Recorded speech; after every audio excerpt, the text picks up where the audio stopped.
School शिक्षा विभाग के 366 करोड़ के डायरी कांड के पर्दाफाश हुई।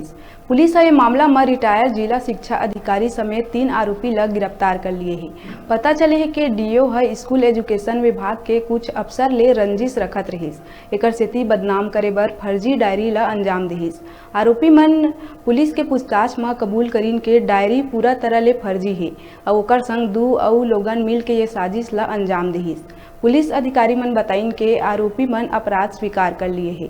बता दन के स्कूल शिक्षा मंत्री डॉक्टर प्रेमसाय सिंह मुख्यमंत्री भूपेश बघेल ले मिल के मामला के जांच करे के मांग करे रहिस। मुख्यमंत्री के निर्देश में पुलिस जांच तेज करिस और 3 लोगन ला गिरफ्तार करिस। मामला में नवा रायपुर के राखी थाना में अज्ञात लोगन के खिलाफ मामला पंजीबद्ध करे गए रहिस।